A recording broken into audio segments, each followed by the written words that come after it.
Hola, alumnos, ¿qué pasó? ¿Por qué solamente hay 15? Buenas noches, doctor. No sé. Hola, Fátima,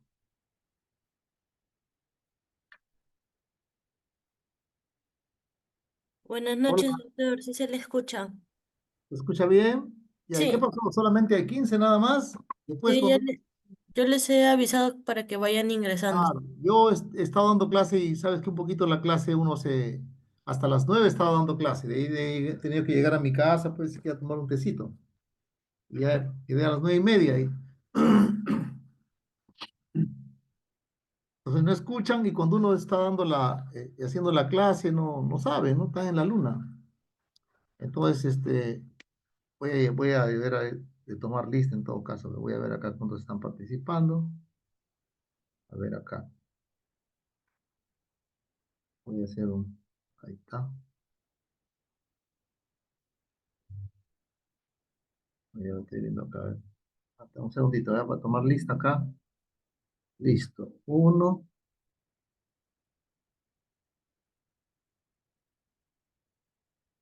Acá ya. Estoy tomando lista.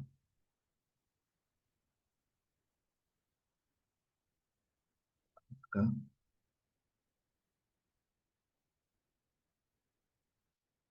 Ya. Voy tomar lista acá los que están conectados, ¿ah? Estoy haciendo pantallazo acá. Listo acá. Muy bien. Hasta Caterina Zúñiga, Puma.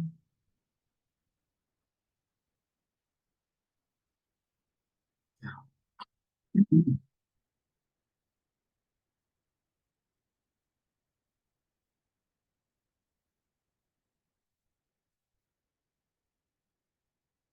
Ya.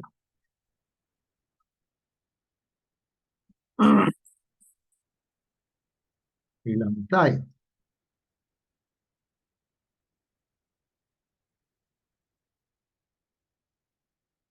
Ya, listo, ya. Ya está el pantallazo de todos los asistentes.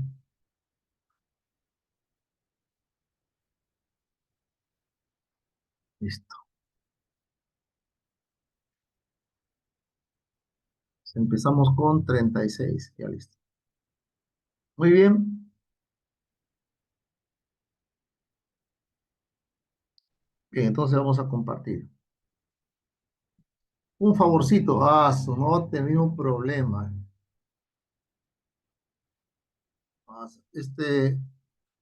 Tú puedes, Fátima, Sí, doctor.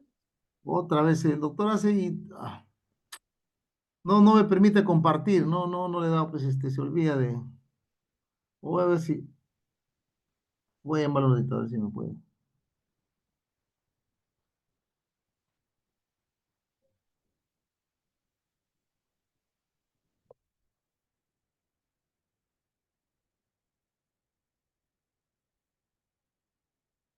Maestro, ¿está usted cerca de su computadora para que le pueda dar compartir, me permita compartir la charla? Porque justo quedé 9:30 con ellos y no puedo compartir porque dice que no estoy permitido para. Entonces parece que cuando lo hace o hago un Google Meet. Sí, a ver si está cerca de la computadora, así que permita que me permita compartir.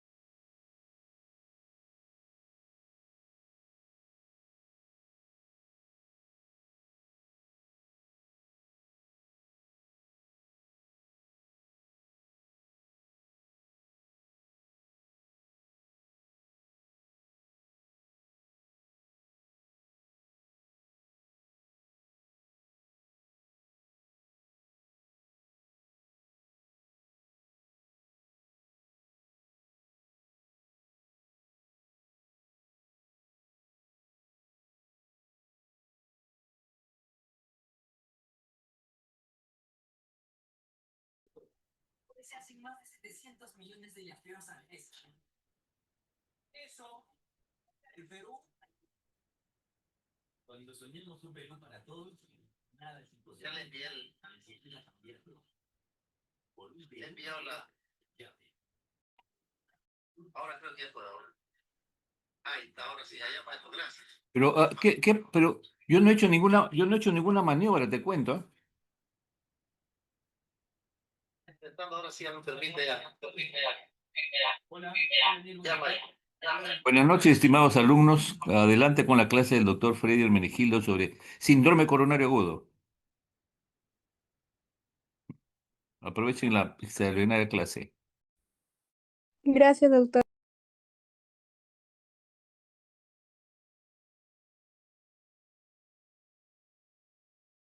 Póntelo fácilmente sin usar las manos. Como si un calzador invisible te ayudara a entrar directamente en el zapato. Ni siquiera tienes que agacharte. Solo deslizas el pie y listo. Prueba las Skechers de Smith y haz manos libres. Pons Skin Institute. Produce una antiedad Pons Ace Miracle. Avanzada tecnología antiedad con 50 veces exilretinol. Eficacia comprobada a partir de 7 días.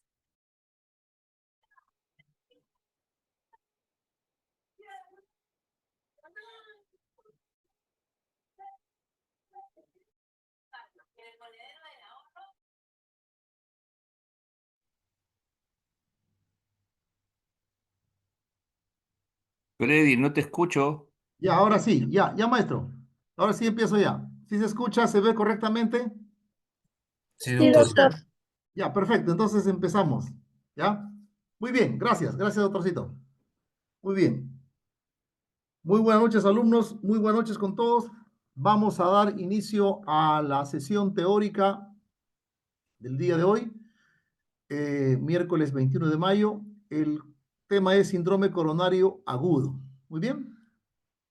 Empezaremos con importante tener la definición, la última definición del síndrome del infarto agudo de miocardio, que es el tema que vamos a tratar, infarto agudo de miocardio y síndrome coronario agudo.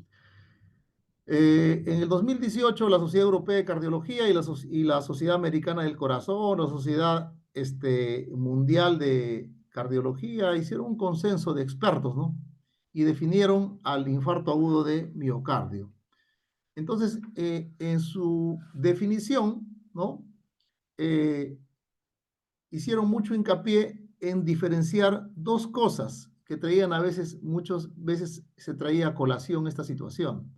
Uno, diferenciar entre injuria o lesión miocárdica de lo que es un verdadero infarto agudo de miocardio. La injuria o lesión miocárdica era la mera elevación de la troponina cardíaca al menos un valor por encima del límite superior de referencia del percentil 99. Es decir, en otras palabras, que un paciente tuviese una troponina elevada en su sangre no significa necesariamente que es un infarto agudo de miocardio. ¿Por qué es importante recalcar esto? Porque esto lo van a ver ustedes todos los días en su práctica médica y créanme que aquí y en el mundo es un motivo de consulta frecuente al cardiólogo y consultas que realmente muchas de ellas no ameritan. Muchos pacientes pueden tener como parte de algunas enfermedades insuficiencia renal, falla cardíaca aguda, cardiopatía isquémica crónica, etcétera, tener niveles de troponina elevadas por encima del percentil 99, o sea, por encima del, digamos, del rango de normalidad, y sin embargo esto no significa que tengan infarto de miocardio. El infarto agudo de miocardio se define como una lesión miocárdica donde se puede encontrar evidencia de esa isquemia miocárdica aguda y que el comportamiento de la elevación de la troponina es dinámico, es decir, que hay una elevación y una caída de los valores de troponina cardíaca. ¿Ya? Entonces, infarto agudo es lesión miocárdica con evidencia de isquemia miocárdica, ya sea electrocardiográfica, ya sea con imágenes, ya sea ecocardiográfica, ¿no? Con un comportamiento dinámico de las troponinas en sangre, es decir, con una elevación y una caída de estos valores. Muy bien. Como habíamos dicho, no toda elevación de las troponinas es sinónimo de infarto agudo de miocardio. Miren ustedes las diferentes condiciones que pueden producir una troponinemia, ¿no? Es decir, una elevación de la troponina, lo cual definitivamente no es normal tampoco, ¿no? Pero que se le conoce como daño, lesión o injuria miocárdica, que no constituye un infarto agudo de miocardio. Situaciones como anemias severas, situaciones como hipotensión, shock, enfermedad renal crónica, insuficiencia renal, insuficiencia cardíaca, una taquicardia ventricular sostenida, ¿no? Este tipo de cosas, de tipo de situaciones pueden condicionarlos a que el paciente pueda elevar sus niveles de troponina por encima del rango de normalidad, que se define como encima del percentil 99, ¿no?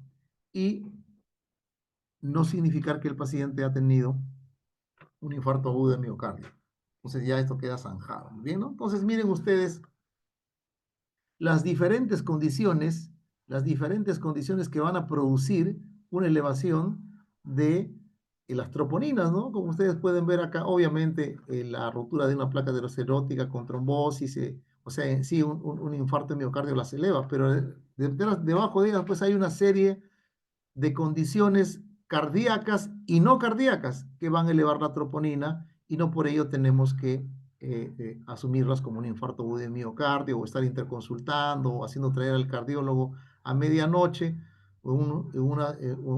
digamos llenando de interconsultas por pacientes que tienen este estudio alterado y no tienen evidencia de otro tipo, ¿no? Ni siquiera electrocardiográfica, sintomatológica, ni imagenológica de un problema de daño miocárdico. Muy bien. Entonces, la elevación de troponinas es frecuente en pacientes ingresados en áreas críticas, que es el área de nuestro, digamos, de nuestro estudio, ¿no? Paciente crítico. Esto es frecuente la elevación en los pacientes que ingresan a áreas críticas y se asocia con un pronóstico adverso, independientemente de la enfermedad subyacente. O sea, si bien es cierto que no significa toda elevación de troponinas que sea un infarto de miocardio, su elevación es un marcador de mal pronóstico, ¿no? En diferentes tipos de condiciones cardíacas y no cardíacas. Muy bien.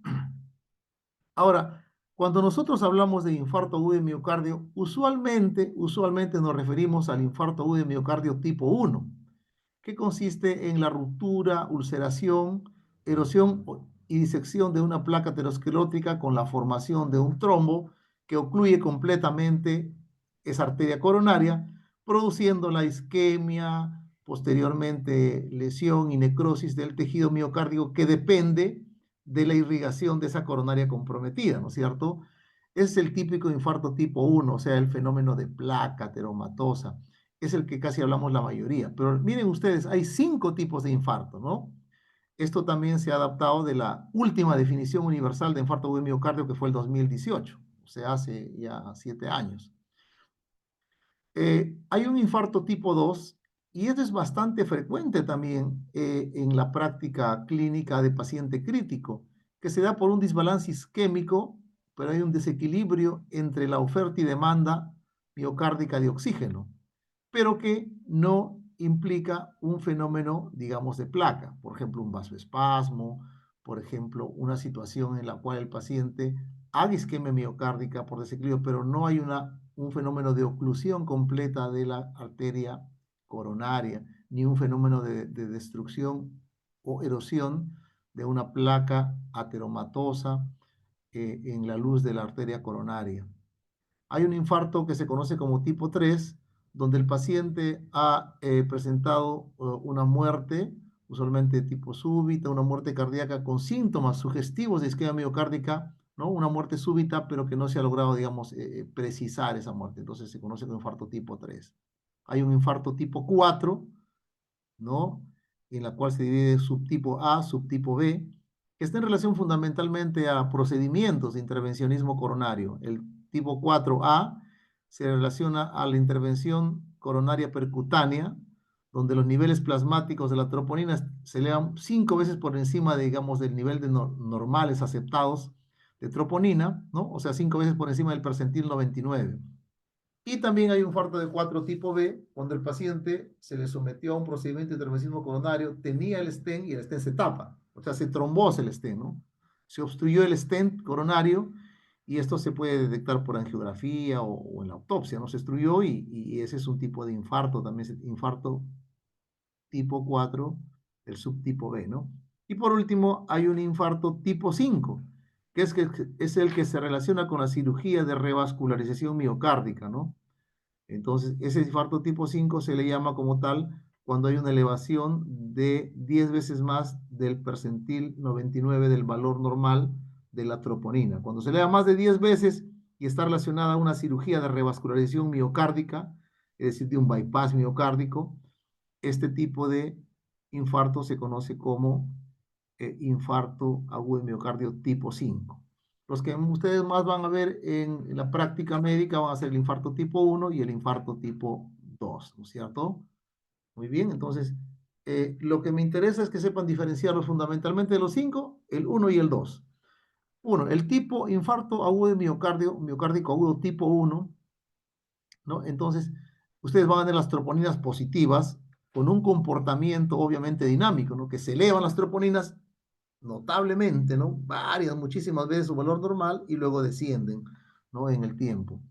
Este tipo de paciente tiene una sintomatología de isquemia miocárdica aguda, ¿no? Dolor torácico, disnea, cualquier equivalente anginoso, cambios electrocardiográficos compatibles con isquemia, alteraciones en la onda T, en el ST, ¿no? Alteraciones en la repolarización. Muy bien.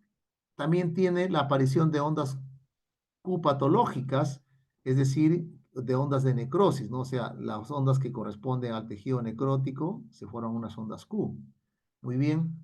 Hay evidencia imagenológica de pérdida de miocardio viable o alteraciones regionales de la motilidad, es decir, hay un patrón isquémico, por ejemplo, lo que se llama hipocinesia, disinesia, asinesia, o sea, alteraciones en la motilidad que se hace cuando el paciente le hace una ecocardiografía, por ejemplo, o cuando le hacen un estudio de perfusión, ¿no? Miocárdica, ¿no?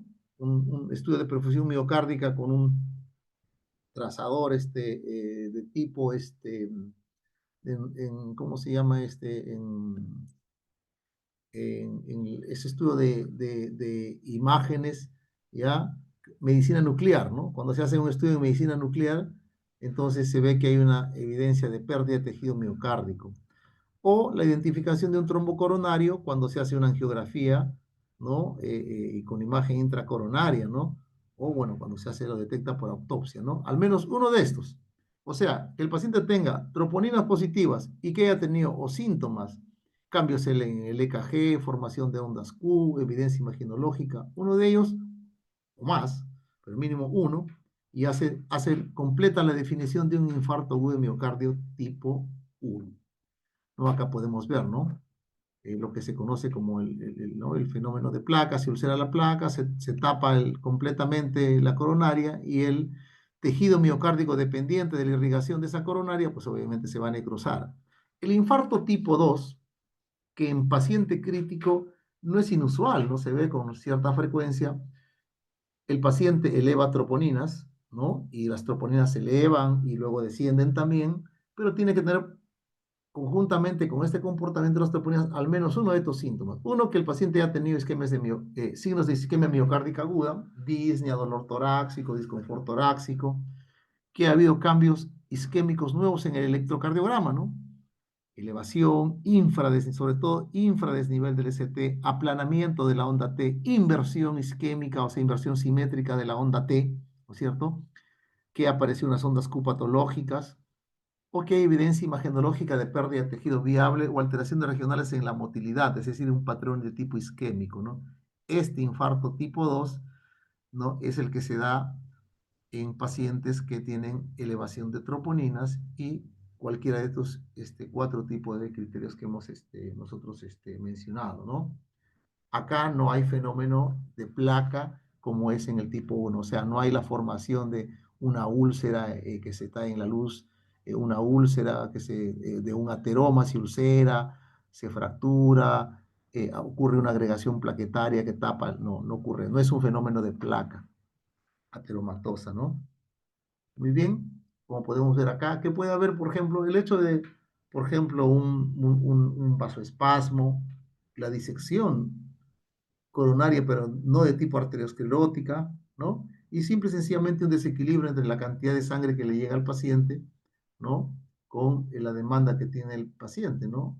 Es decir, en una situación en la cual, por ejemplo, puede haber una situación de hipotensión, por ejemplo, no sostenida, o una taquiarritmia ventricular sostenida, donde cierta área la cantidad de energía que necesitaba ese tejido miocárdico ha sido insuficiente para la cantidad que le ha aportado esa coronaria, debido a que en una taquicardia ventricular de frecuencias extremas, mayor de 180, mayor de 200, recuerden ustedes que el corazón se perfunda y se irriga en la diástole, y la diástole es la que se acorta cuando hay frecuencias cardíacas muy altas. ¿Ah? Muy bien. Esto ya hemos visto, ¿no? Hemos visto cómo es el comportamiento de las troponinas. Entonces se conoce como la curva, hay una curva de troponina, hay un comportamiento dinámico, se eleva y luego baja ese nivel de troponina, ¿no es cierto? Miren ustedes que hay pacientes que tienen, digamos, situaciones agudas o crónicas, pero que elevan la troponina, sin embargo, no corresponden a un infarto agudo de miocardio, ¿no? Un paciente, por ejemplo, con una emergencia hipertensiva, una falla cardíaca aguda, pacientes con sepsis, una embolia pulmonar, taquiarritmia, ¿no? Miocarditis, un ACV inclusive, ¿no? Pueden en forma aguda elevar la troponina, sin embargo, no ser un infarto. Y en situaciones crónicas distintas al infarto, por ejemplo, pacientes que vienen con insuficiencia renal, y les piden pues el paquete de análisis, ¿no? No les piden un electro, pero le han pedido troponinas. Y ven la troponina alta al toque, entre consulta a cardiología, ¿no? Pacientes ancianos, pacientes que tienen falla cardíaca crónica, miocardiopatías, ¿no? Dilatadas o cardiomiopatías hipertróficas. Pacientes que tienen toxicidad cardíaca crónica debido a algún tratamiento, por ejemplo, de tipo antineoplásico, ¿no? Pacientes con valvulopatías crónicas, etcétera, ¿no? Muy bien, miren ustedes el comportamiento de cómo es el comportamiento. En línea azul vemos el comportamiento de una elevación crónica, ¿no? O sea, hasta ahí casi plano, ¿no? No tiene una elevación, como se ve, por ejemplo, acá, ¿no? Una elevación y luego una caída de las troponinas, ¿no? Está más o menos casi parejo en el transcurso del tiempo. Eso es lo crónico. El paciente con insuficiencia renal crónica a veces le toma la troponina y está un poquito alta y le vuelven a tomar un control unas 3, 4 horas después y sigue igual, o sea, ya es una troponinemia crónica, no se curva, no se elevación de troponina, ¿no? Muy bien, entonces, en resumen, elevación de la troponina, ¿no? Más signos clínicos de infarto agudo de miocardio y cambios en el electro, infarto agudo de miocardio. Elevación de la troponina, no hay clínica de isquemia, no hay cambios electrocardiográficos. Esto se llama injuria o también conocida como lesión miocárdica, ¿no? Que como hemos visto, no es un infarto, pero sí es un marcador digamos, de pronóstico, un marcador adverso, ¿no? De pronóstico adverso a lo largo del tiempo. Muy bien, ahora entramos a lo que es infarto agudo de miocardio. Infarto agudo de miocardio, ¿ya? Muy bien, entonces acá es importante, un elemento importante es la sintomatología del paciente, el electrocardiograma, ¿no es cierto? Y cuando hablamos de infarto agudo de miocardio vamos a hablar fundamentalmente del infarto tipo 1, donde como podemos ver acá en esta figura, cuando la arteria coronaria se tapa, se ocluye completamente, ¿ya? Muy bien, primero empezaremos con lo que es el síndrome coronario agudo. Muy bien, un casito clínico rápido. El señor Fernández es un paciente varón, 63 años, en ejecutivo de ventas, ¿no? Diabético, hipertenso, exfumador, dejó de fumar hace 3 años, fumó como 30 y tantos años. Viene por un dolor torácico opresivo, intensidad 8/10, luego de subir las escaleras. Tuvo náuseas, sudoración, no cede con el reposo. Llega a la emergencia y le toma un electrocardiograma antes de los 10 minutos de su llegada, que es el estándar mundial, ¿no? Tomar el electrocardiograma antes de los 10 minutos, de transcurrir los 10 minutos desde que el paciente llegue. Eso es el estándar, digamos, mundial de una buena atención para un síndrome coronario agudo, que debe estar tomado e interpretado. Entonces lo toman el electro muy bien, pero se lo dan al R1. El R1 dice, pucha, que acá hay algo medio raro, ¿ah? Veo que está el ST medio desnivelado, no sé, tengo mis dudas, dice, ¿no? Y de todo es fácil, pues, le vamos a tener acá, lo vamos a retener y que se quede en una cama acá y que le vamos a tomar su troponina, dice el residente, el R1, ¿no? Muy bien. El paciente está esperando ahí, ¿no? Que venga su resultado de troponina y súbitamente colapsa el paciente, ¿no? Súbitamente colapsa. Y cuando colapsa el paciente, lo conectan al toque se ponen pilas, lo meten a shock trauma, lo conectan a un monitor cardíaco y ustedes ven este tipo de taquiarritmia que ustedes ya conocen porque han llevado taquiarritmia, ¿no? Una taquiarritmia de complejos anchos, regular, asociada a cardiopatía isquémica, que es una taquicardia ventricular, ¿verdad? El paciente está con su taquicardia ventricular, como está haciendo dolor torácico, tipo tenso, le dan su cardioversión eléctrica, ¿no? Y después de que revierte a ritmo sinusal, se controla taquiarritmia, le toman un electro. Y ahí ven, pues efectivamente ya lo ve el asistente, ¿no? El médico con un poco más de experiencia y ve que tiene superiores niveles B1, B2, B3, B4, B5, todo es un infarto anterior extenso. Al toque se ponen pilas, lo llevan a la sala de hemodinamia. En la sala de hemodinamia le encuentran que tiene un bloqueo del 90% de la arteria descendente anterior izquierda, ¿no? Ya destapan la arteria coronaria y le hacen su angioplastía, le colocan su stent y todo chévere, ¿no es cierto? Muy bien. Entonces vamos a hacer una definición, clasificación del SICA, vamos a hablar un poco de la fisiopatología, el cuadro clínico, cómo se diagnostica y el tratamiento del síndrome coronario agudo. ¿Ah? Muy bien.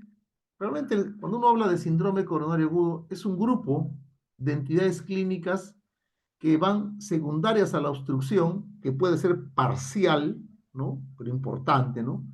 Una importante obstrucción, pero parcial al fin, o puede ser completamente, ¿no? Total, una obstrucción total del flujo coronario, que es provocada por un trombo, que es secundario pues, a una lesión o ruptura de una placa teromatosa.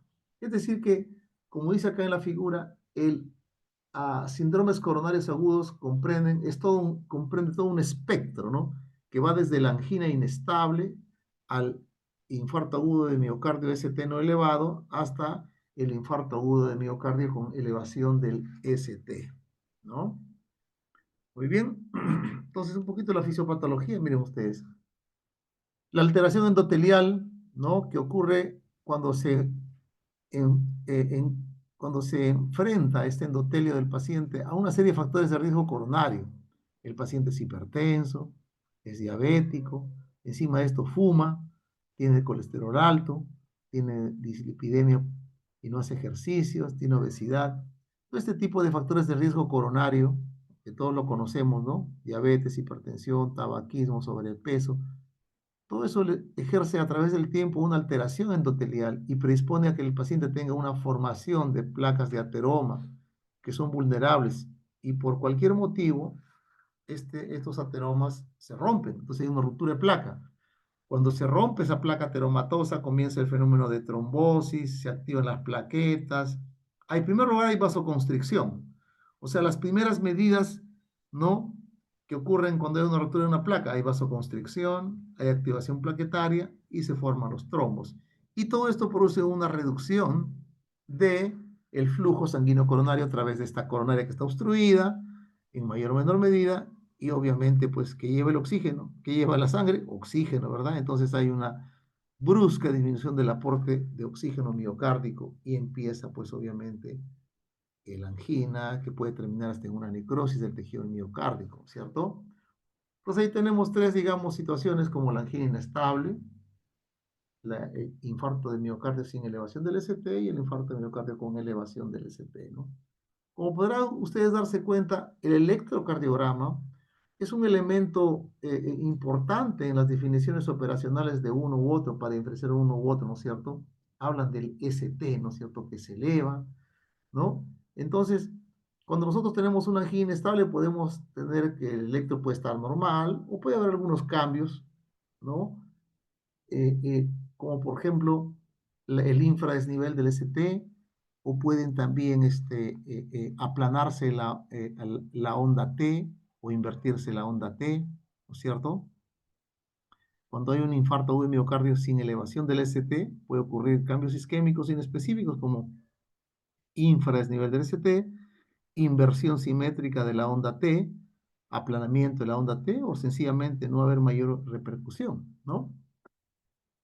Y cuando tenemos un infarto agudo con elevación del ST, efectivamente vemos acá que el ST está elevado respecto a la línea isoeléctrica. Eso lo vamos a explicar en un momentito. Miren ustedes, cuando hablamos del ST elevado, tenemos que primero identificar al punto J, ¿ya? Ustedes tienen la onda T, que es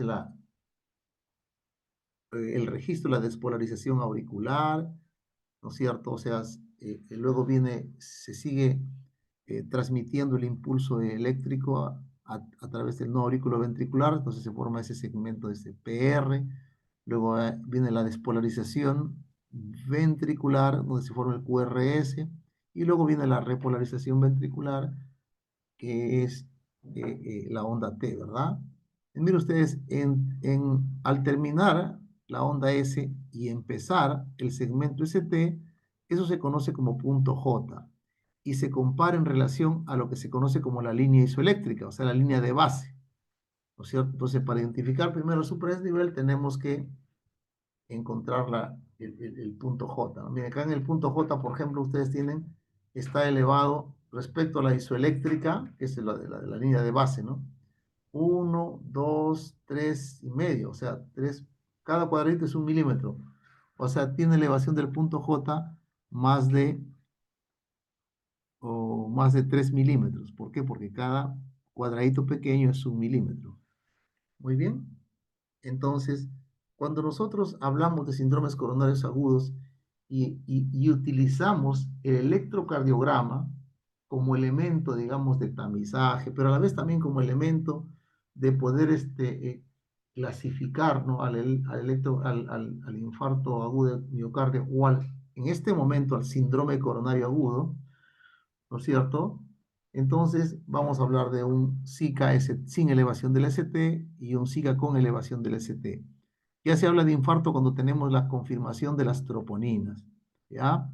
Entonces, si yo tengo un paciente que no eleva el ST, tenemos dos cosas. Puede ser una angina inestable, si es que el examen de troponinas me salió negativo, y puedo tener un infarto agudo de miocardio sin elevación del ST cuando tengo la confirmación de las troponinas, o sea, paciente con infarto sin elevación de ST. Pero si el paciente eleva el ST y las troponinas están positivas, se positivizan las troponinas, ese es el patrón de un síndrome coronario agudo con elevación del ST, y ya cuando tengo la confirmación de las troponinas, ya digo con toda certeza, este es un infarto o un miocardio, porque ya elevo las troponinas, con elevación del ST. ¿Ah? Entonces lo vamos a ver acá, ¿no es cierto? Acá está sin elevación del ST, puede ser depresión del segmento ST o una inversión simétrica de la onda T o aplanamiento de la onda T, y acá vemos acá el ST elevado, ¿no? En este caso. Muy bien. Más o menos, ¿cómo es que se nos ha enseñado por mucho tiempo y luego se ha visto que esto no es tan cierto al 100%? De que cuando la arteria coronaria se obstruye en forma parcial, como ustedes pueden ver acá, hay un trombo que lo ocluye en forma parcial, se producen unos cambios en el electrocardiograma, como son el infradesnivel. Ustedes vean acá el ST está infradesnivelado respecto a la isoeléctrica, o sea, hay depresión del ST, o también puede producirse una inversión simétrica de la onda T, ¿no? Pues la onda T es positiva, acá está negativa y está invertida, ¿verdad? Eso puede darse, ¿no? Como vemos acá, ¿no es cierto? Se obstruye parcialmente, se da este tipo de infradesnivel ST. Pero nos enseñaron que cuando la arteria coronaria se ocluye completamente, ¿no? Se eleva el ST, como vemos acá, ¿no? Hay una elevación del segmento ST. Como no tenemos todavía la confirmación de troponinas, hablamos de un SICA ST elevado, pero ya cuando la troponina sale positiva, podemos decir que es un infarto ST elevado, ¿cierto? Muy bien, entonces ustedes tienen que cuando se obstruía la coronaria, se elevaba el ST. Eso es lo que más o menos digamos, una fisiopatología más o menos sencilla, simple, ¿no? Entonces sí que ST elevado, se tapa completamente la arteria, como ven acá, y se eleva el ST. Eso, hasta ahí está todo chévere, todo bonito, ¿verdad? E inclusive miren ustedes enero, febrero de este año, ¿no? lo mismo, ¿no? Síndrome coronario agudo, ST elevado, está tapado, ST no elevado, o sea, no es ST elevated myocardial infarction, dice trombo parcialmente ocluido. Y ST no elevado, como ustedes pueden ver, ST no elevado, perdón, ST elevado, trombo ocluido completamente, ¿no? Dice el MLST y ustedes pueden ver los cambios. Pero acá abajito, ahí en letras chiquitas, como el contrato, cuando dice, en letras chiquititas dice, hace una capa y dice, maybe negative, ¿no? Podría ser, puede ser negativo si esto ocurre en un corto tiempo que se han iniciado los síntomas, ¿no? O sea, como que, pero ese maybe, ese que puede ser, ese que podría ser, eso realmente se ha visto que es un porcentaje más o menos importante, ¿ya? Muy bien, entonces, el fenómeno de la oclusión coronaria aguda no es tan simple realmente. El fenómeno de la oclusión, cuando ocurre una oclusión coronaria, miren lo que pasa. Primero está normal, vean acá donde dice normal, ¿no es cierto? Ustedes pueden ver acá normal, la onda T, el QRS, la onda T, ¿no? El patrón, digamos, el patrón del ciclo cardíaco normal. Y el primer signo que ocurre en las primeras minutos o inclusive 1 o 2 horas podría ocurrir que cuando se obstruye la coronaria, hay la formación de una onda T grande, ¿no? Se llama ondas T hiperagudas. Después de eso ya ocurre la elevación del ST, que puede ocurrir también desde minutos o puede ocurrir hasta horas, inclusive, ¿no? De ahí se forma la onda Q, se invierte la onda T y así hasta se va recuperando después de tiempo.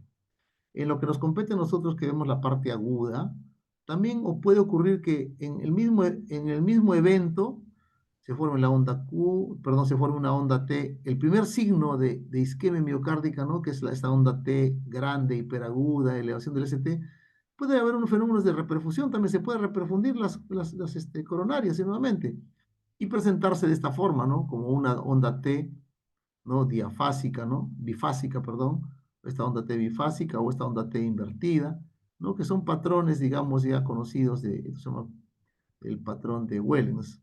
Son patrones conocidos electrocardiográficos, ¿no? Que nos dicen que este paciente ha tenido una oclusión, pero que se ha reperfundido, pero que nos habla de que esa arteria está, pero como se dice, tiene una obstrucción crítica, no está por un pelito nomás, puede volver a obstruir nuevamente, ¿ya? Entonces, realmente el fenómeno de obstrucción coronaria no es tan, o sea, no se manifiesta de forma electrocardiográfica tan sencilla y con esta, digamos, sencillez como se nos ha enseñado, es mucho más complejo. Entonces, como parte de ese paradigma que tenemos del síndrome coronario, tenemos elevación del ST sin elevación del ST. Entonces, cuando se elevaba el ST, esto requería un manejo médico, que lo vamos a aprender ahora, e inmediatamente ofertarle una reperfusión miocárdica STAT, al toque, ¿no? Idealmente con angioplastía y colocación de su stent, o si es que no había eso, teníamos que conformarnos con hacerle una terapia trombolítica, es decir, una estrategia de reperfusión farmacológica con un trombolítico para después llevarlo a una angioplastía a la brevedad posible. Si el paciente no elevaba el ST, o sea, no tenía el ST elevado en su electrocardiograma, entonces se le clasificaba como sí que ST no elevado o angina inestable, ¿no? Perdón, IMA ST no elevado, angina inestable y se le daba manejo médico, o sea, el tratamiento convencional, pero que no requería el llevársele a una angioplastía de emergencia, de urgencia, STAT, ¿no? Que luego vamos a ver los tiempos, a qué se llama entrar una reperfusión miocárdica emergente, de emergencia. Entonces, eso se había definido esta forma ¿no? de trabajar, que hasta ahora se mantiene, pero más o menos en los últimos 25, 30 años, ¿no? O sea, a fines de 1900 y en los primeros años del 2000 ya se tomó cuerpo esta forma de, en base al ST, definir si el paciente se tenía que reperfundir de forma inmediata o no. ¿No es cierto? Pero, bueno, pues ya en los últimos 25, 30 años ha habido pues un boom del intervencionismo coronario, ¿no? De tal manera que se ha creado una gran data, o sea, miles de pacientes que han sido sometidos a angiografía y cateterismo cardíaco, ¿no? y se tiene información, ¿no? Entonces, obviamente las mentes inquietas, ¿no? Las mentes inquietas han hecho, pues, obviamente con esto, trabajos de investigación respecto a cuál es el patrón electrocardiográfico en los pacientes que tenían la arteria coronaria completamente ocluida, ¿no? Y me gusta siempre repetir esto en mis conferencias. Esto es Juan Carlos Pérez Salvo, es un cardiólogo hemodinamista de Puebla, en México. Él dice, electros vemos, coronarias no sabemos, dice, ¿no? Electros vemos, coronarias no sabemos. Muy bien, entonces, múltiples estudios, ¿no? Múltiples estudios que se han realizado a lo largo de estos últimos 25, 30 años de cateterismo, han comparado los resultados, o sea, los reportes de la angiografía, ¿no? Del cateterismo con los electros que el paciente presentaba antes de ingresar a cateterismo. Y ahí se ha tenido uno la oportunidad, en cierto modo, hasta de desengañarse, ¿no? O por lo menos aclarar un poco más el panorama y darse cuenta que esa dicotomía ciertamente simplista, que si se tapaba toda la arteria, entonces tenía que elevar el ST, y si la arteria no se tapaba completamente, entonces no se eleva el ST, se infradesnivelaba o se producía una onda T invertida. Entonces, se dieron cuenta que pacientes que tenían la arteria completamente ocluida, tenían patrones como el que estamos viendo en este momento, ¿no? Que no es ST elevado, sin embargo, correspondía a este paciente, había tenido un infarto, que como no tenía el ST elevado, lo clasificaron como ST no elevado, y sin embargo su arteria coronaria estaba ocluida.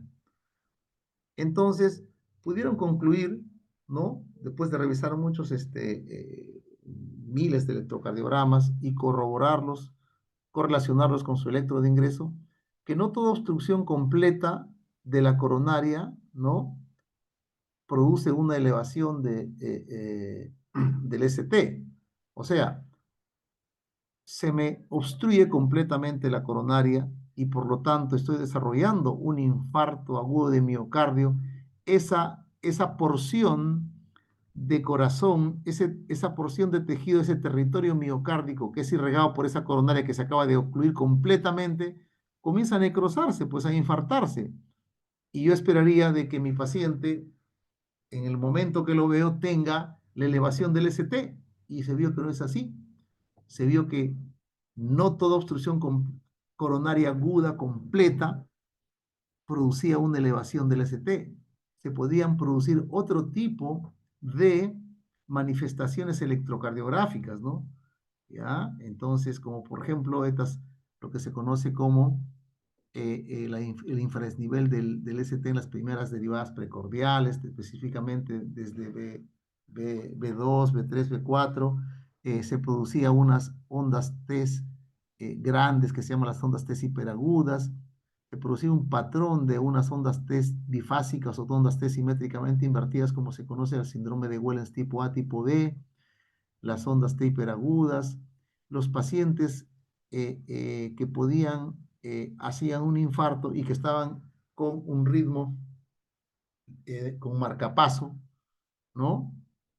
O los pacientes que tenían previamente un bloqueo de rama izquierda, entonces se les calificaba como ST no elevado. Sin embargo, estos pacientes, aplicando los criterios de Sgarbosa, que son unos tipos de criterios para valorar la presencia o no de infarto, se veía que podían tener infarto.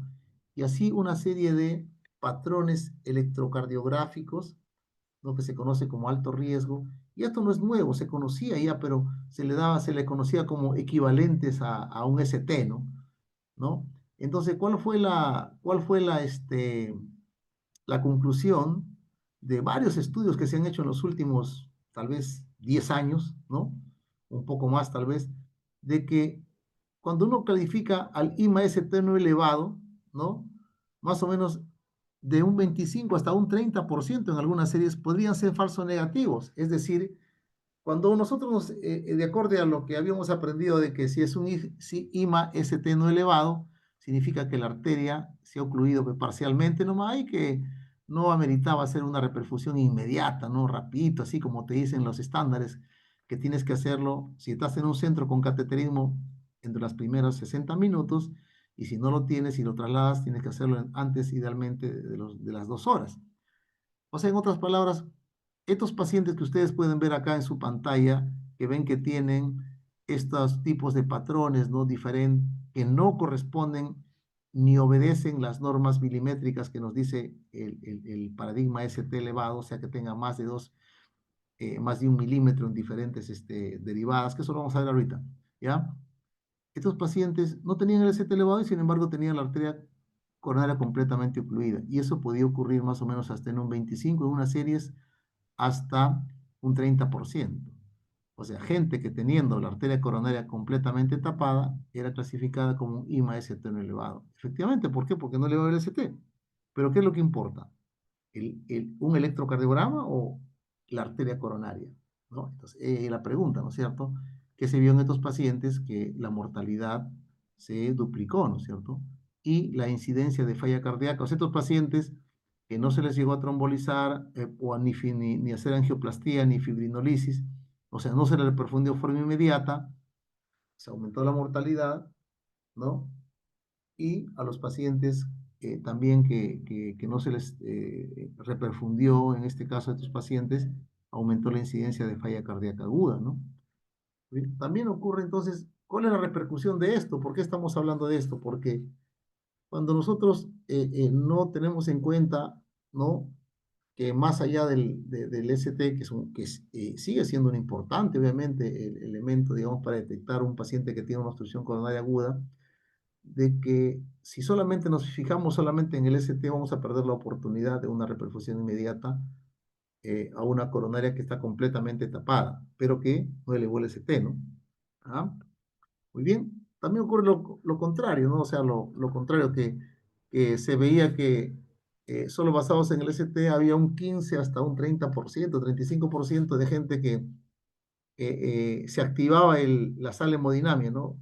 Y de repente después se desactivaba o le llegaban a hacerle inclusive hasta el cateterismo y no encontraban nada, ¿no? Porque había en el electrocardiograma elevaciones del ST que no corresponden a un infarto agudo de miocardio. Es decir, que los diagnósticos diferenciales del ST elevado en el electrocardiograma son múltiples, ¿no? Como podemos ver acá, ¿no? Entonces, obviamente la primera causa de elevación del ST en un contexto clínico es el infarto de miocardio, pero también ocurre que pueden elevarse el ST cuando hay una secuela de un aneurisma ventricular, ¿no? Un paciente que tiene una pericarditis o miocarditis, un paciente que tiene una cardiomiopatía por estrés o síndrome de Takotsubo, pacientes que tienen una angina vasoespástica de Prince-Metal, o pacientes que tienen un patrón de repolarización temprana, pacientes con bloqueo de rama izquierda, pacientes que tienen un síndrome de Brugada, hipercalemia, etcétera, ¿no?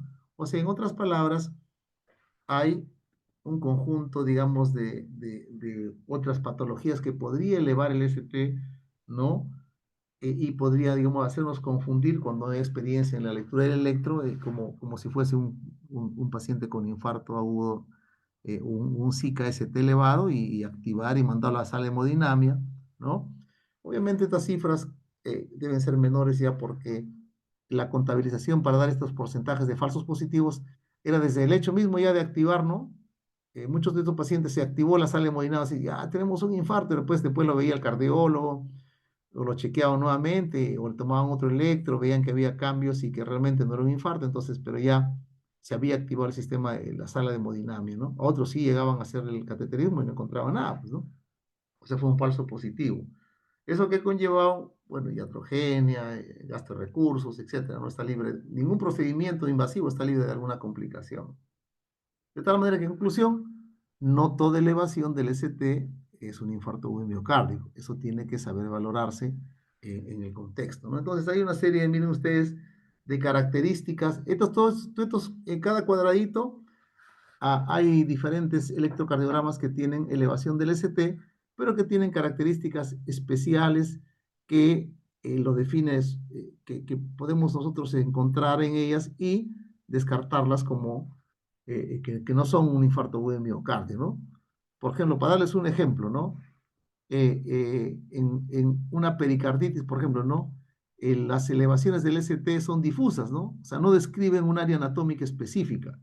porque cuando ocurre un infarto, se ocluye una arteria coronaria que tiene un área específica, el septum, la cara lateral, la cara anterior, la cara diafragmática, y eso corresponde a determinado tipo de derivadas. En cambio, acá en la pericarditis se eleva el ST, pero es en la pericarditis aguda, el ST pero de forma difusa, no tiene las características de un ST, digamos, típico correspondiente a un problema coronario. Igual también en la hipercalemia o en el síndrome de Brugada. O sea, ya uno, eso implica estudiar las características de cada elevación del ST que son diferenciales del verdadero ST elevado que nos habla de una obstrucción de la coronaria. Muy bien, acá pues esta, ¿no? Entonces acá hay una mnemotecnia, dice elevation, ¿no? Dice, no toda, dice elevación del ST not always AMI, ¿no? O sea, ST elevado no siempre son un infarto de miocardio. Dice trastornos electrolíticos como hipercalemia, bloqueo rama izquierda, repolarización precoz benigna, hipertrofia ventricular, síndrome Brugada, aneurisma del ventricular izquierdo, Takotsubo, etcétera, lo que ya hemos mencionado, ¿cierto? Pero también de otro lado, vimos que no toda oclusión coronaria aguda, como ven ustedes acá, que típicamente nos aprendimos que elevaba el ST, no todas elevan el ST. A veces algunas elevan y otras producen otra serie de patrones electrocardiográficos que no está de más reconocerlos para poder identificarlos y poder a estos pacientes activar la salemodinamia y darles una reperfusión, digamos, en los tiempos oportunos para salvar miocardio, ¿no? O sea, no basarse únicamente en esta elevación del ST. Esto es algo que está ya cada vez teniendo más, digamos, sustento con diferentes artículos que se van publicando, ¿no? Muy bien, entonces, ¿no? Acá tenemos diferentes tipos de patrones electrocardiográficos, ¿no? Muy bien, entonces, el diagnóstico del infarto de un miocardio está en relación a la presencia, uno, de sintomatología, ¿no? La historia clínica, o sea, los signos, los síntomas, cómo es que las características semiológicas del dolor torácico o de los síntomas que presenta el paciente, ¿no? Clínica, por un lado. El otro lado es el electrocardiograma y el otro punto también son las enzimas cardíacas, ¿no? Cada vez hay más unas troponinas de tipo ultrasensibles que antes al principio pues había que esperar con un máximo de 4 horas, recién se elevaban de 4 a 6 horas, luego de 2 a 4 horas y actualmente pues ya menos de 6 horas ya pueden estarse elevando de forma significativa las troponinas, ¿no? Entonces el cuadro del paciente, siempre recuerden, es primero el dolor torácico, es el síntoma, digamos, bandera, ¿no? Que no siempre se presenta, pero en el grueso del paciente se va a presentar dolor torácico, que tiene unas características, ¿no? Usualmente de tipo central, que puede ser retroesternal, mayor parte de veces, pero también puede ser un dolor en el cuello o epigástrico también, ¿no? Es opresivo, como pesadez, es fuerte, ¿no? Es intenso, ¿no? Le produce al paciente, es fuerte, que le produce hasta a veces signos vegetativos como sudoración, náuseas, esa expresión de que es un dolor fuerte, de que hay una descarga adrenérgica, se puede irradiar, ¿no? Cuello, brazo, hombros, ya sea derecho o izquierdo, es un dolor más o menos sostenido, ¿no? No vienen hincadas, ¿no? Es un dolor sostenido, ¿no? Se me dolió, o sea, acá 15, 20, 30 minutos, ¿no? Es un dolor sostenido y puede estar acompañado de signos vegetativos, ¿no? Muy bien, sudoración, ¿no? Importante saber reconocer que existen lo que se llama la presentación de los equivalentes anginosos y que antes se conocía como los síntomas atípicos, ¿no? Que en las últimas guías las guías que salieron en el 2023 sugerían no llamarlos síntomas atípicos porque realmente lo típico es que sea atípico, decían, o sea, no siempre se da ese cuadro, o sea, no por si el paciente no presenta típicamente un dolor torácico con las características isquémicas, ya vamos a descartar con eso un infarto de miocardio. Hay pacientes que presentan, en vez de dolor, disnea, fatiga, ¿no? disnea súbita, un falta de aire, que me siento que me ahogo, me canso, se ponen diaforéticos, no transpiran mucho, tienen náuseas o vómitos, o debutó con un síncope, ¿no? Y después queda con cierto disconfort torácico, no típico, pero que le falte el aire, dolor de cuello mandibular, ¿no? Y miren ustedes, los pacientes que tienden a hacer estos tipos de, o sea, el mayor porcentaje de pacientes que hacen esta presentación, entre comillas, atípica o no típica son las mujeres y los pacientes también ancianos, ¿no? Las mujeres y pacientes ancianos, ¿no? ¿No? Como ustedes pueden ver acá, miren, dice el porcentaje de mujeres con ¿cómo se llama? Con signos, síntomas diferentes a lo que es el dolor torácico clásico, ¿no? Claro, la mayor parte es dolor torácico, pero pueden hacer diaforesis, dolor epigástrico como indigestión, dolor de hombro, mareos, náuseas, vómitos, dolor de cuello, de quijada, falta de aire, ¿no es cierto? Entonces, la mujer es un grupo de riesgo para muchas veces poder confundirse y no diagnosticar rápidamente el dolor de pecho, haber retrasos en la toma del electrocardiograma a las mujeres, porque hace pues síntomas un poco diferentes a lo que uno espera siempre que hay un infarto, que piensa que todo es dolor de pecho, y no es así. Muy importante para darle también un peso, ¿no? Aunque la presencia no lo confirma completamente, ni tampoco la ausencia de cualquiera de estos descarta, pero en líneas generales, el paciente, digamos, los factores de riesgo de peso, ¿no? Desde un punto de vista más probabilístico es pacientes que sufren de diabetes, tienen más posibilidades, diabéticos, hipertensos, fumadores, que tienen el colesterol, dislipidemias, colesterol alto, que sufren de obesidad, que son mayores de 50 años, que tienen antecedentes familiares, ¿no? Sobre todo hermanos o padres que han fallecido antes de los 50 por un infarto de miocardio. Y esto de mayores de 50 años no quiere decir que si un paciente tiene pues 40 años ya descartas infarto, ¿no? Hay gente que ha infartado, no es la mayoría, pero que ha infartado de 25, 30 años, sobre todo esos que son atletas, que usan esteroides o consumen cocaína, pueden presentar un infarto gente joven, ¿no? De mediana edad, es en sus 30, ¿no? ¿No? Entonces eso se está viendo cada vez más, ¿no? De tal manera que no se puede tomar uno a la ligera el mero hecho de un dolor torácico. Tiene siempre que ser evaluado con una buena anamnesis, conocer los patrones de presentación de este síndrome coronario agudo, ¿no? Entonces es importante, tomamos el electrocardiograma, ¿no? Las derivadas precordiales, hay derivadas de extremidades, ¿no? Tenemos las derivadas de extremidades, ¿no? ¿Cuáles son? D1, D2, D3, ABR, ABL, ABF, las derivadas precordiales, B1, B2, B3, B4, B5, B6.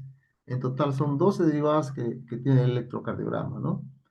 Lamentablemente, pues el electrocardiograma prácticamente es su visión, ¿no? Cada derivada es como si viera alguna parte del corazón, pero está fundamentalmente abocada a la evaluación del ventrículo izquierdo. Entonces hay parte del ventrículo derecho, la parte posterior del corazón, no le evalúa bien el electrocardiograma, ¿no? Entonces son vacíos que puede tener la visión del electrocardiograma. Miren ustedes cómo tenemos acá, ¿no? Por ejemplo, cómo ven las diferentes derivadas, cómo ven al corazón, ¿no? La pared, por ejemplo, lateral alta, D1 y ABL, lateral baja, B5, B6, V5, V6, ¿no? La parte anterior, B3, B4, y el septum, lo ve V1 y V2, la parte inferior como ustedes pueden ver acá, ¿no? El septum V1, V2, la cara lateral baja, B5, B6, D4, B4 y B3, miran lo que es la cara anterior del corazón, ¿no? Entonces acá lo tiene más fácil acá. ¿Qué parte, qué porción del corazón mira cada una de las derivadas, ¿no?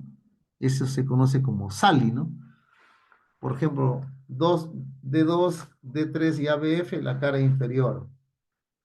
B1 y V1 y V2 es el septum, B3, B4, la cara anterior, B5, B6, lateral, baja. D1 y ABL, lateral alta. 2, 3 y ABF, cara inferior. ¿No es cierto? Ustedes tienen ahí, en la circulación, miren, ustedes tienen dos principales coronarias, ¿no? La derecha y la izquierda. Bueno, ambas son importantísimas, pero la que normalmente vemos en los electros son las que comprometen a una parte importante de la arteria coronaria izquierda, ¿no? Como la arteria coronaria izquierda se divide en dos ramas, la circunfleja, ¿no? La arteria circunfleja y la arteria descendente anterior izquierda, ¿no? La arteria descendente anterior izquierda. Muy bien. Y acá ustedes pueden hacer una correlación, inclusive, miren ustedes.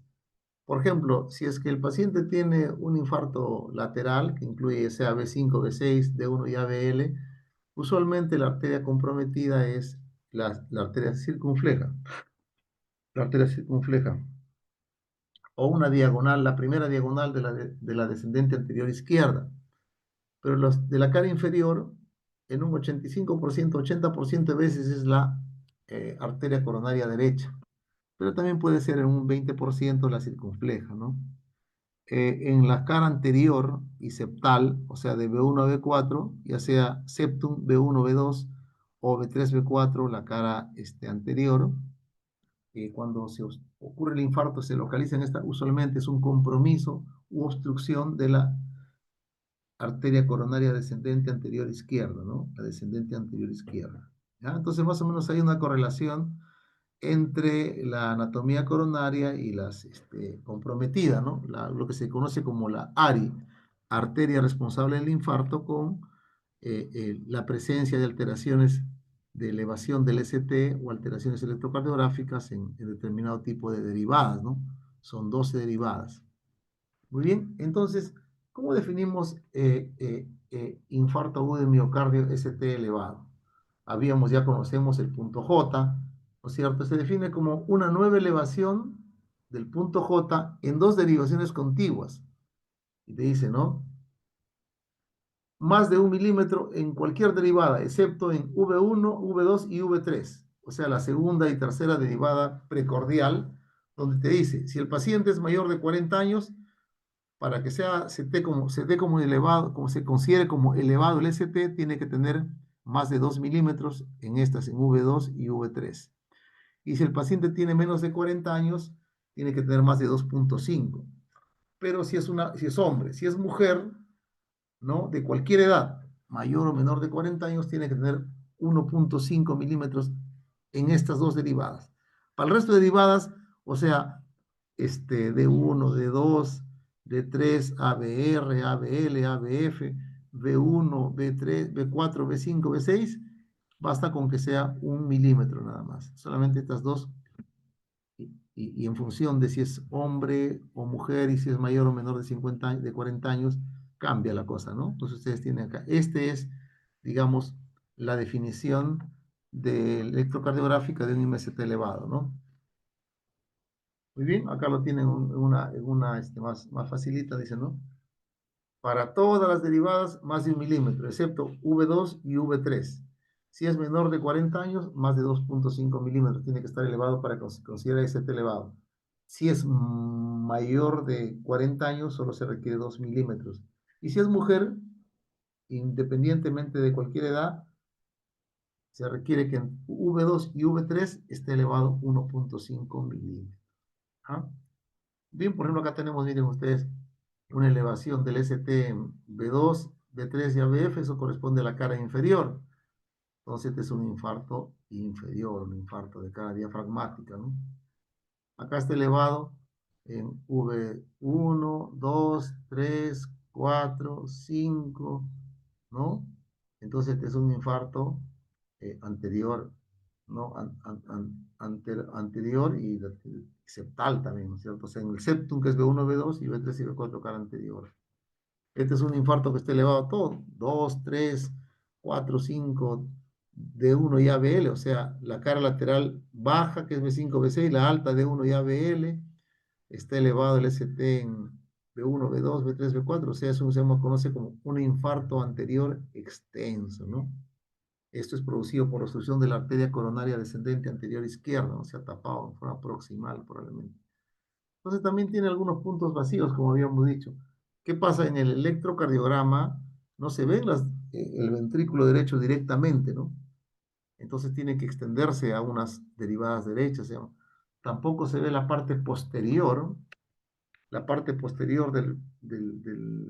que se conoce como cara posterior, o también cara ínfero-basal, antes se conocía como cara posterior, ahora se conoce como cara ínfero-basal, ¿no? Del ventrículo izquierdo, tampoco se ve en forma directa a través del electro, por lo cual tiene que extender a lo que se conoce como derivadas posteriores, ¿no? Derivadas posteriores. ¿No? Ustedes tienen ahí las derivadas posteriores. Muy bien. Las derivadas posteriores son las que están acá en B7, B8, B9. Sí, en la misma nivel, que es el quinto espacio intercostal, pero que está B7 a nivel de la línea axilar posterior, B8 a nivel de la punta de la escápula izquierda y B9 al quinto espacio intercostal, pero a la altura del paravertebral izquierda, ¿no? Y estas son las derivadas derechas, ¿no? V3R, V4R, V5R, V6R. Para ver el ventrículo derecho, una extensión del electrocardiograma y estas posteriores para ver la cara posterior del ventrículo izquierdo, ¿no?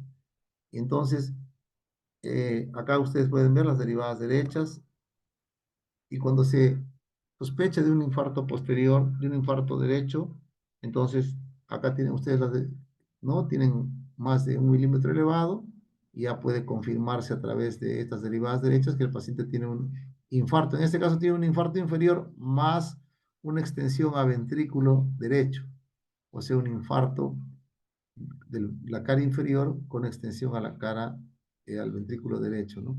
Estas son las derivadas posteriores, ¿no? El paciente tiene, acá ese es ¿cuándo sospecho que un paciente tiene,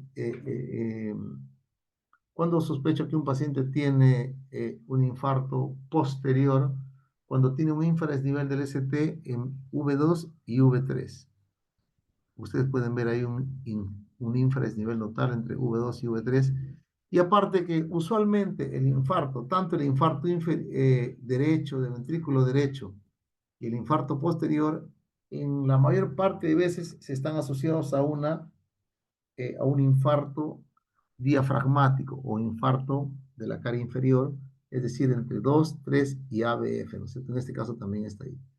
Y tienes un infarto inferior con extensión a la cara posterior. Estas son las ubicaciones, como habíamos dicho, ¿no? O sea, la localización del infarto en base a las derivadas, en base a las derivadas que están con el ST elevado, ¿no es cierto? Pero también recordar que ocurre situaciones en las cuales puede estar la arteria coronaria completamente ocluida, no elevar el ST y sin embargo dar otros patrones, ¿no? De electrocardiograma que nos van a indicar que hay una oclusión completa o una estenosis coronaria pues importante, crítica, que es de alto riesgo y que en el contexto clínico ameritaría que entre a una reperfusión inmediata para salvar el máximo de miocardio que se tiene, e igual que si fuese un paciente que presenta clásicamente los patrones de elevación del ST, ¿no? Hemos visto ya. O sea, acá tenemos, ¿por qué tomar un electrocardiograma, digamos, urgente, rápido, ¿no? Porque obviamente nos va a permitir precisar el diagnóstico, determinar las intervenciones de tratamiento, activar la sala hemodinamia, e iniciar la terapia de reperfusión, ¿no? Ya sea con angioplastía o con fibrinólisis o trombolisis, ¿no? O sea, la administración de un medicamento que diluya ese coágulo fresco que recién está obstruyendo una coronaria, ¿no? Importante, tiempo es músculo cardíaco y cada minuto cuenta, ¿no es cierto? Entonces, mire ustedes, esto se mantiene hasta el momento, desde que estas guías son de 2017, sin embargo, se mantiene estos tiempos, ¿no? En cual, si usted tiene, a ver, usted tiene un paciente que viene por dolor torácico, usted lo va a ver al paciente, le toma un electrocardiograma, y si en el electrocardiograma usted encuentra que tiene un ST elevado, o ¿no? un ST elevado, usted va a decir, bueno, le puedo hacer la angioplastía, que es el procedimiento ideal para reperfundir esta coronaria dentro de los primeros 120 minutos. Si lo puedo hacer, ¿no? Si lo puedo hacer, ¿cómo se llama? Porque yo estoy, perdón, si lo puedo, estoy en un lugar que no tiene una sala hemodinamia en mi hospital, pero mi hospital de referencia está a 40 minutos, a una hora, y yo puedo rápidamente llevarlo y coordino en el camino, y me lo pueden al paciente reperfundir antes de las 2 horas, pues no lo trombolizo, le doy tratamiento médico y lo conduzco a una sala de hemodinamia. Pero puede ser que yo esté con el paciente o lleve al paciente a un centro que tiene una sala de hemodinamia, cardiólogos hemodinamistas para hacer el procedimiento, y veo en el electro que me tomaron antes de los 10 minutos o el electro que yo tomé en la consulta en casa, y estoy llevándolo en pocos minutos al centro de que tienen sala de hemodinamia con hemodinamistas y con toda la logística para hacer el cateterismo. La idea es que se haga pues entre los primeros 60 minutos, ¿no? O sea, lo más pronto. Así es, pero más o menos el punto de corte, cuando yo estoy en un hospital, en una posta, un hospital pequeño, un lugar donde no me lo pueden hacer cateterismo, si le van a hacer el cateterismo con colocación de stent antes de las 2 horas, yo puedo decir, lo traslado a este lugar para que le hagan su cateterismo, pero si es que el lugar está a más de 2 horas, yo no tengo este procedimiento y definitivamente va a ser imposible llevarlo antes de las 2 horas, se recomienda realizar una trombolisis inmediata, ¿no? O sea, y eso debe decidirse rápido, ¿no? Hacerse una trombolisis y tan pronto termina la trombolisis, pues trasladar al paciente a un centro que tenga capacidad de sala hemodinamia, ¿no es cierto? De tal manera que cuando nosotros nos basamos en la elevación del ST para definir el síndrome coronario agudo con ST elevado o ST no elevado, ¿no? Cuando tenemos el paciente que tiene el ST elevado, reperfusión miocárdica, ya sea, ¿no? Con angioplastía, idealmente, o si no, con un trombolítico, ¿no? Cuando no esté elevado el ST, damos un tratamiento médico, ¿no? Y la reperfusión lo podemos hacer posteriormente. Esto lo podemos ver acá, ¿no? Recordar siempre, si usted está en un centro hospitalario que tiene la sala hemodinamia, idealmente hacerlo, entrar el paciente a la hemodinamia, al procedimiento de cateterismo primario, entrar antes de la hora. Si es que yo estoy en un lugar que no dispongo de hemodinamia y lo voy a transferir, idealmente que lo hagan esto, idealmente antes de los 90, pero nunca más de las 2 horas, o sea, antes de las nunca posterior a las 2 horas. Si es que yo veo que imposible, no llego a las 2 horas, o sea, está muy lejos, yo estoy a 4 horas, 5 horas, 6 horas de un centro con hemodinamia, tengo que trombolizarlo, ¿no? O sea, ¿qué cosa tengo que hacer? Una fibrinolizo, una estrategia farmacológica, la administración de un trombolítico, que es un medicamento que intenta diluir el trombo que está obstruyendo mi coronario, ¿no es cierto? Y posteriormente ya lo llevaré a una sala de hemodinamia, ¿no? O sea, en otras palabras, ciclo ST elevado, intervención coronaria, tratamiento médico más intervención coronaria percutánea inmediata, o en otro caso, si no tengo esto, le damos un trombolítico. Pero también, como habíamos visto, de que en las guías de la Sociedad Europea que salió en el 2023, ¿no? Y también se reconocen en estas últimas guías, hay pacientes que pueden tener un ST no elevado, pero que se consideran de muy alto riesgo si el paciente, producto de ese infarto, que aunque no eleve el ST, pero que tiene inestabilidad hemodinámica, el paciente está en shock cardiogénico, tiene dolor torácico recurrente o continuo, no pasa, tiene falla cardíaca aguda, secundaria a ese problema coronario, tiene arritmias de tipo taquicardia ventricular, potencialmente mortales, o tiene patrones electrocardiográficos dinámicos o sugestivos de una isquemia importante, estos pacientes ameritan entrar a una intervención coronaria percutánea inmediata, eso es lo que dicen las guías, ¿no? Ya sea una reperfusión inmediata, ya sea a través de una angioplastía con stent o hacer una reperfusión farmacológica, ¿no? Y después ya llevarlo a una sala hemodinámica. Recordar también que muchos pacientes pueden tener una clínica bastante sugestiva de síndrome coronario agudo, con dolor torácico persistente y síntomas, y tienen estos patrones electrocardiográficos, también ameritarían que hacerse una intervención coronaria percutánea inmediata, ya sea, o en el peor de los casos, una reperfusión farmacológica con tenecteplasia o actilis, o sea, con un trombolítico o fibrinolítico, ¿no es cierto?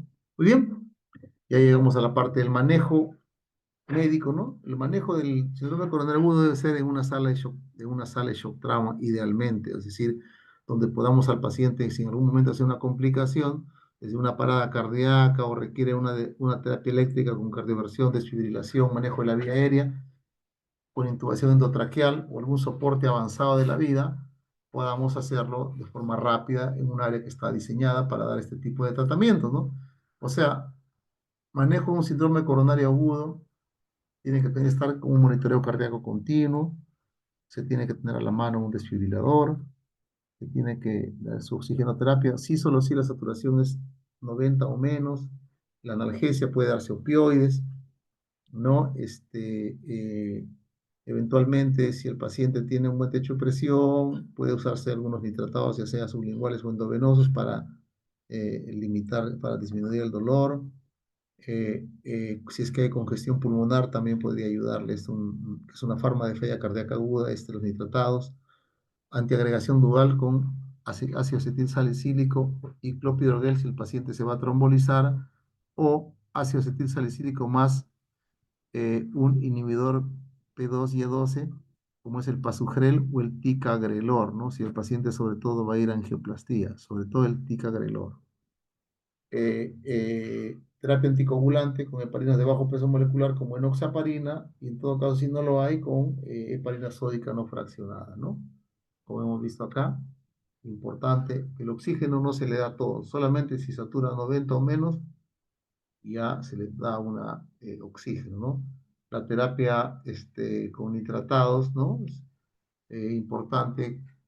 Cuando el paciente tiene dolor asociado a la isquemia, puede mejorar esto, pero valorar siempre que el paciente esté hemodinámicamente estable por el efecto hipotensor que puede tener, ¿no es cierto?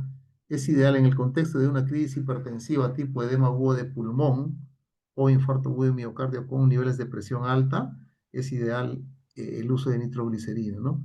Pero hay pacientes, por ejemplo, que tienen evidencia de infarto agudo de miocardio de ventrículo derecho, estenosis aórtica severa, o que están usando inhibidores de la 5-fosfodiesterasa, es decir, sildenafil o vardenafil o taldalafilo, ¿no? Medicamentos que se utilizan en la disfunción eréctil. Entonces, evitarlo, porque si no van a ser fenómenos de hipotensión muy severos, ¿no? Entonces, morfina, se puede utilizar morfina, petrina eventualmente, cuando el paciente está con mucho dolor persistente, ayuda, ¿no? Sobre todo, verificar también que esté hemodinámicamente estable por los potenciales efectos de disminuir la presión de estos medicamentos. Usar la aspirina es para todos, ¿no? Excepto pues, que sea alérgico, ¿no? Dosis de carga 300 miligramos, ¿no? Ya sea si el paciente va a fibrinolisis, ¿no? O va a cateterismo. ¿Ah? Idealmente tabletas sin cubierta entérica, ¿no? Para que tengan una más rápida absorción. También la antiagregación se va a dar con un inhibidor P2Y2, como es el ticagrelor. Se puede dar una dosis de 180 miligramos vía oral stat, sobre todo si el paciente va a ser sometido a un cateterismo, ¿no? El otro inhibidor P2Y2 es el pasugrel. El pasugrel se da una dosis de carga de 60 miligramos, ¿no? Conjuntamente con la aspirina, ¿no? Hay estudios, ¿no? Estos son estudios recientes, ¿no? Hay estudios en los cuales se ha hecho una comparación entre cuál es mejor, aspirina más pasugrel versus aspirina más ticagrelor, y como ustedes pueden ver acá, dice, no hay diferencias significativas en los resultantes entre los pacientes que han recibido antiagregante plaquetario, ¿no? La antiagregación plaquetaria dual, con Pasugel comparada con ticagrelor, ¿no es cierto? No hay significancias en la cantidad de infartos, nuevos ACVs, stroke, trombosis del stent, muerte cardiovascular, sangrado, cualquier causa de mortalidad no hay mayor diferencia. Puedo usar uno u otro.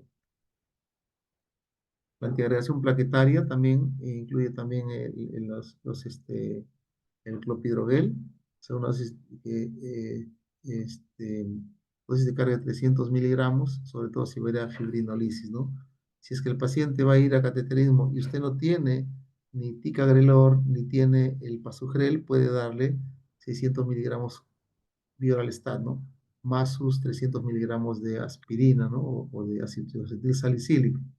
Si es que el paciente es un paciente mayor de 75 años, la dosis de carga ya no será 600 miligramos ni 300, sencillamente será solo 75 miligramos Bioralstat. Recordar lo siguiente, en su perfil, ¿cuál es la ventaja que tienen estos inhibidores P2 y E2, 12, comparados con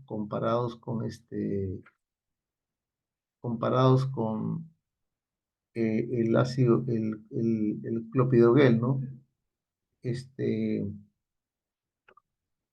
con el clopidogrel, es su tiempo de acción, miren ustedes, ¿no? El clopidogrel tiene un tiempo de acción de 2 a 4 horas, comienza a producir la antiagregación plaquetaria, ¿no? En cambio, el pasugrel, 30 minutos, el ticagrelor, 30 minutos, ese es más rápido, ¿no? Es más rápido su acción, ¿no es cierto?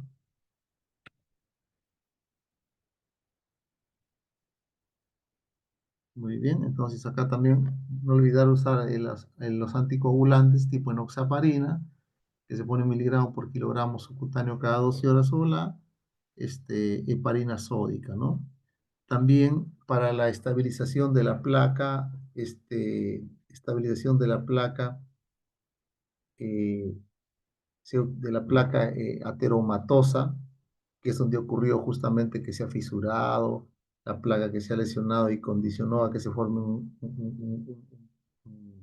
un coágulo, un trombo que obstruye la coronaria, es el uso de atorvastatina, ¿no? Atorvastatina a dosis altas, 80 miligramos se deja usualmente, ¿no? Que tienen efectos de tipo, se conoce como efectos pleotrópicos, es decir, efectos de disminuir la agregación plaquetaria, efectos de estabilizar la placa ateromatosa, ¿no? Y recordar siempre la reperfusión, la terapia de reperfusión, ¿no? Existe la estrategia mecánica, que es a través de la angioplastía, con la dilatación, como ustedes ven acá, la dilatación de un balón para abrir la arteria y para evitar que se ocluya, se le coloca un stent, que son stents medicados, que liberan sustancias de forma continua para evitar que se agreguen las plaquetas, ahí nuevamente se tapen, ¿no?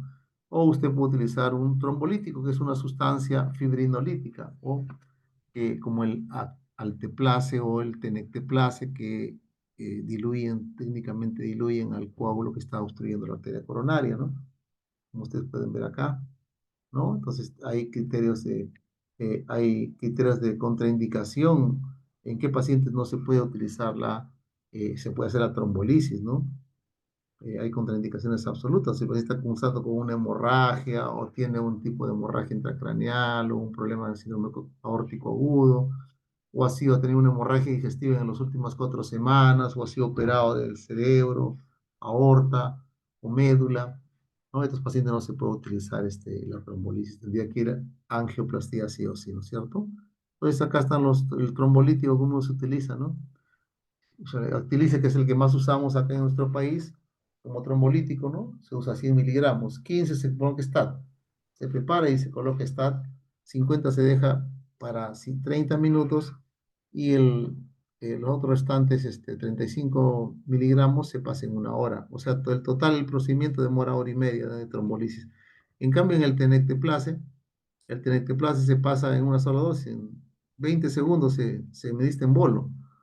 No es como el otro, es 15, 36, 15, 50, 35, no, acá se pasa de frente, ¿no? Estas son las medidas que se tienen, ¿no? De acuerdo al peso corporal. Si está entre 70 y 80 kilos, será pues 8.000 unidades, que son 40 miligramos, que son en la sustancia reconstituida del tenecteplase, son 8 mililitros, ¿no? Entonces, el tenecteplase se pasa en bolo, ¿no? Y se da por kilo de peso. Eh, eh, los criterios de reperfusión, o sea, ¿cuándo decir que el paciente ha reperfundido? Esa arteria coronaria se ha destapado, porque puede ocurrir también que sea frustra, o sea, el paciente se le someta a la trombolisis o la administración de ese fibrinolítico y puede que no reperfunda el miocardio.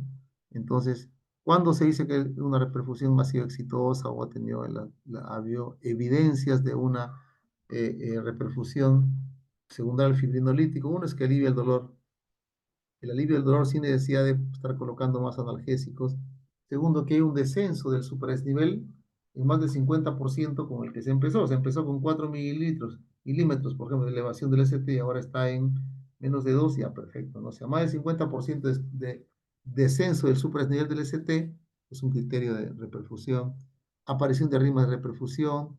Recuerden que al destaparse esa arteria coronaria producto del fibrinolítico, se van a liberar a la sangre sistémica, a una elevación rápida de las troponinas, lógico, ¿no? Esa arteria ha estado tapada y lo secundario a esa arteria, el cual estaba irrigando ese tejido, estaba pues, necrosándose, muchas células se han muerto y se ha liberado troponinas.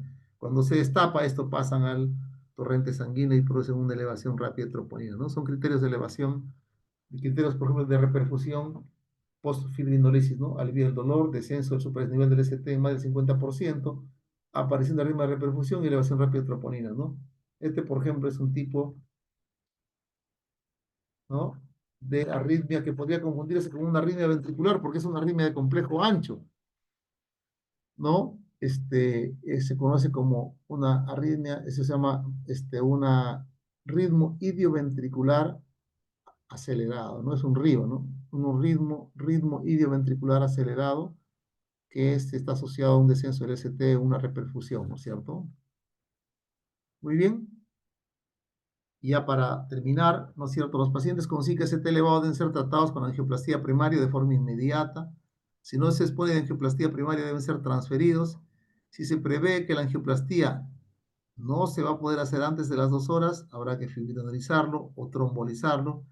Si la trombolisis ha sido exitosa, el paciente debe ser referido para angioplastía dentro de las siguientes 2 a 24 horas, ¿no?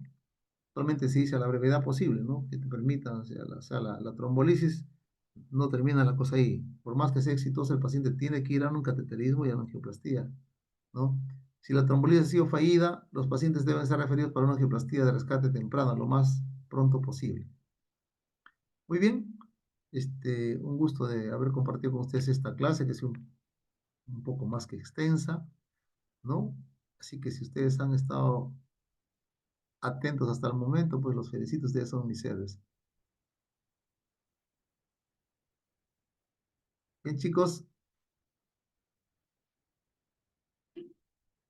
ya hemos terminado la clase.